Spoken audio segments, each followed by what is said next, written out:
बहुत इम्पॉर्टेंट विषय है कि एक बात जो मैं बारंबार कह रहा हूं, हर मंच पर कह रहा हूं, कि ये जो हिजाब इशू है ये कोई इशू नहीं है एक्चुअली। ये पहले केरल से उठाया गया, केरल से इसलिए उठाया गया क्योंकि केरल में आप जानते हैं किसकी सरकार है, वो इशू उठकर थोड़ा बड़ा हो, लेकिन केरल में वो इशू उठा, स्कूल ने, प्रशासन ने मन किया, ये किया, वो किया, और फिर वो हाई कोर्ट गया। हाई कोर्ट ने ये कह दिया कि भाई ये तो फंडामेंटल राइट है, लेकिन वो विषय उठा नहीं क्योंकि केरल में जो सरकार थी उस सरकार को हिजाब से कोई समस्या नहीं, उसको नमाज से कोई समस्या नहीं, उसको टोपी से कोई समस्या नहीं, उसको इस्लामिजाइजेशन करने से कोई समस्या नहीं, उसको भारत में इस्लाम लागू करने से कोई समस्या नहीं है।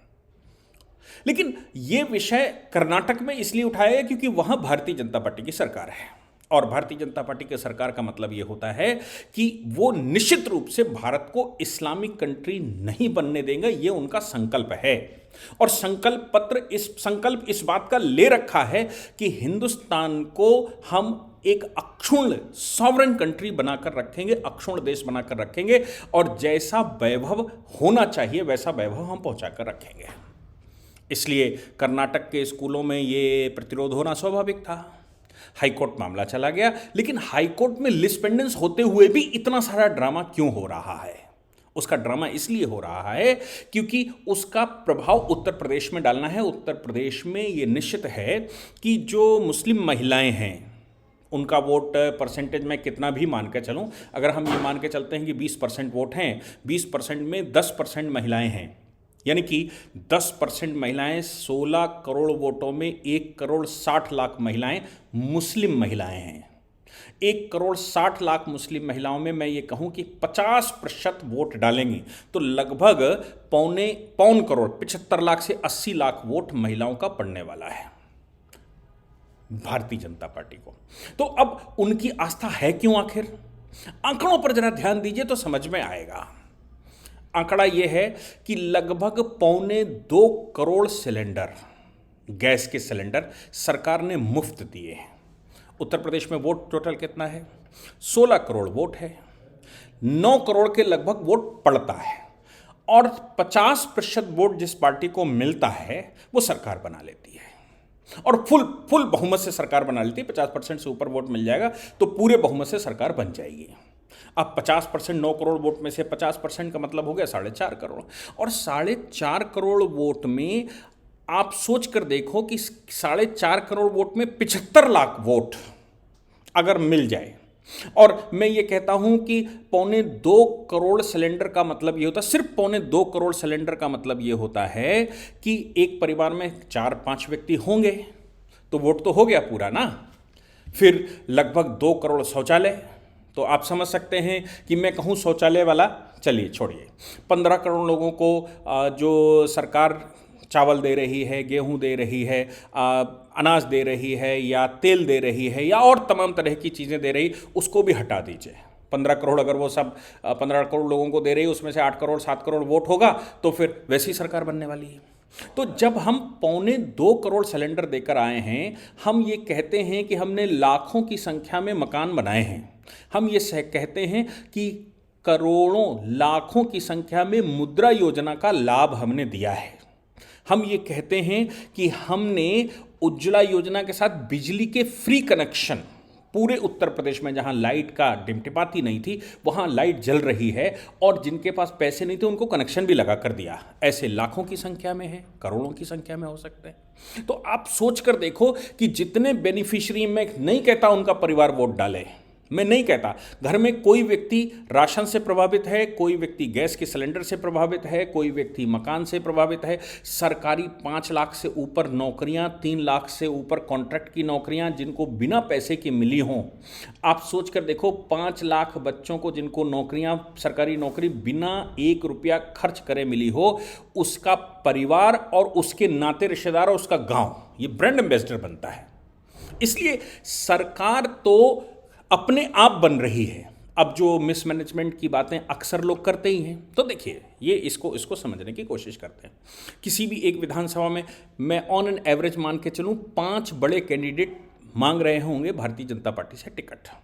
1 का हुआ, 4 लोग रहे, और जो 5 बड़े, वैसे मांगते तो 20, 25, 30, 50 लोग भी हैं, मैं 5 बड़ों की बात करता हूं, और उन 5 के पास 2-2, 3-3 हज़ार की संख्या भी होगी, क्योंकि बैकअप तो हो गई। तो ऐसे 5 लोग अगर एक विधानसभा में टिकट मांग रहे हैं, एक का टिकट हो गया, 4 का टिकट नहीं हुआ, तो वो 4 के 2000 के हिसाब से लगा लो तो 8,000 लोग पर विधानसभा बढ़ते हैं। ये 8,000 लोगों को उस समय क्षुब्ध निद्रा तो आई होगी जिस समय टिकट का डिस्ट्रीब्यूशन हुआ। इसलिए 4-5 दिन, 6 दिन तो ये हैंगओवर होना स्वाभाविक है। लेकिन 4-5 दिन के बाद जिनके अपने घनिष्ठ मित्र हैं, उनको समझ में तो आया ही कि बीजेपी की सरकार बनना आवश्यक है। वो धीरे धीरे चुनाव उठाना शुरू कर देते हैं। तो ये जो सुनने में आ रहा है, लोग कह रहे हैं कि साहब वो नाराज हैं, वो उदासीन हो गए हैं, वो ये नहीं कर रहे, वो नहीं कर रहे, उनको ये बात हमेशा ध्यान रखनी चाहिए कि ये 8 से 10 हज़ार विधानसभा में लोग, ये सब लगने वाले हैं, और ये सब लग गए हैं धीरे धीरे करके। चुनाव आते आते, चुनाव के 4-5 दिन पहले तक ये सभी फुल फ्लैश, पूरी ताकत से लगने वाले हैं। उसके 2-3 कारण हो सकते हैं। एक कारण यह है कि जो वहाँ मतदाता है, जो कैंडिडेट है, उसको भविष्य में भारतीय जनता पार्टी की राजनीति करनी है कि नहीं करनी है, उसको करनी है, और उसको भारतीय जनता पार्टी अच्छी लग रही थी तभी तो वहाँ से टिकट मांग रहा था, उसकी विचारधारा से प्रभावित था तभी तो वहाँ से टिकट मांग रहा था। नहीं तो समाजवादी पार्टी से मांगता, बहुजन समाज पार्टी से मांगता, कांग्रेस से मांगता, निर्दलीय खड़ा होता। उसको भारतीय जनता पार्टी की विचारधारा प्रभावित कर रही थी, इसलिए वो भारतीय जनता पार्टी से टिकट मांग रहा था। वो विचारधारा, क्या उसको टिकट नहीं मिली तो चली जाएगी? क्या वो भारतीय जनता पार्टी को हारते हुए देखना चाहेगा या देख सकता है? इसलिए ये गलतफहमियां दिमाग से निकाल देनी चाहिए।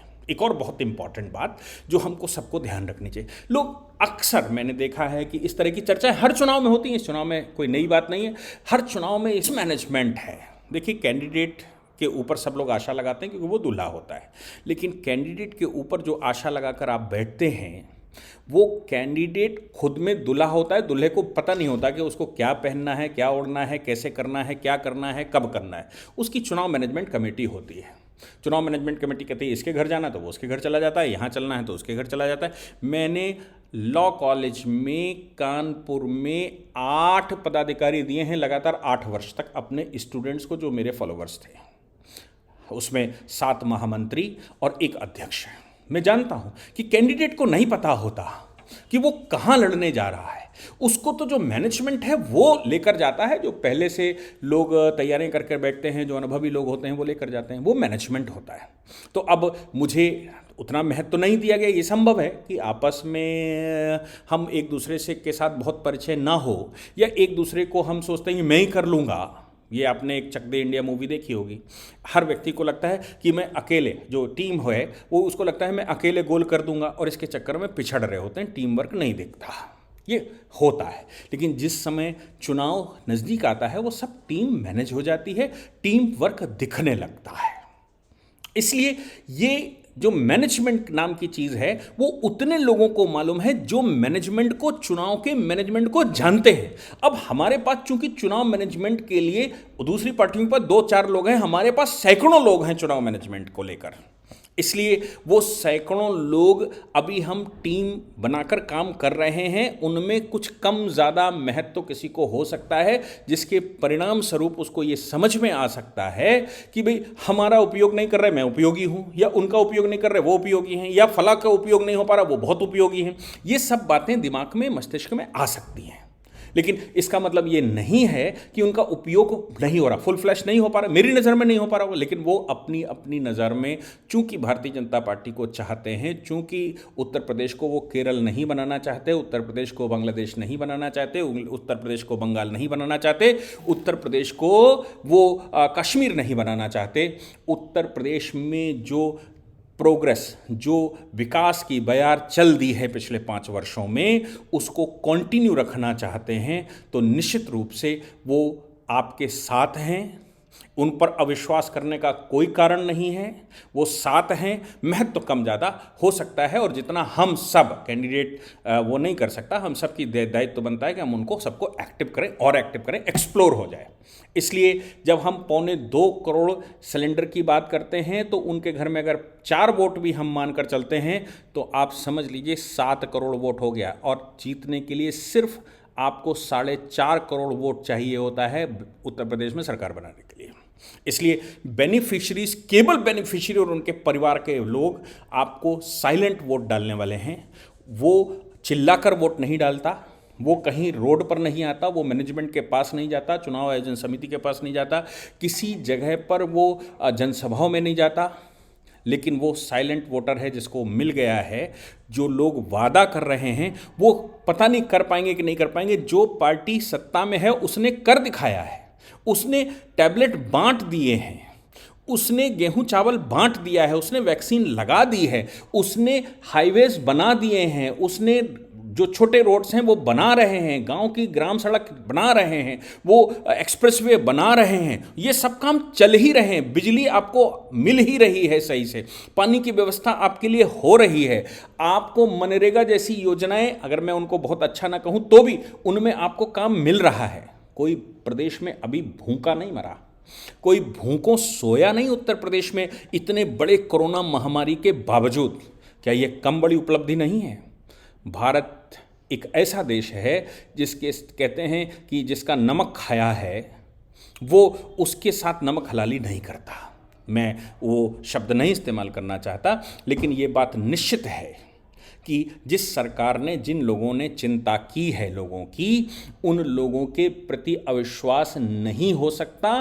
कैंडिडेट को लेकर मैंने जैसे पहले कहा कि 4-5 लोग, 7 लोग मांगते हैं, कुछ लोग उसमें असंतुष्ट हो सकते हैं, लेकिन वो असंतुष्टि कहीं मनभेद में नहीं है, वो मतभेद में हो सकती है। लेकिन मनभेद में तो मन में तो योगी बाबा आदित्यनाथ जी हैं, माननीय नरेंद्र भाई मोदी जी हैं, या जो विचार है वो विचार परिवार मन में है।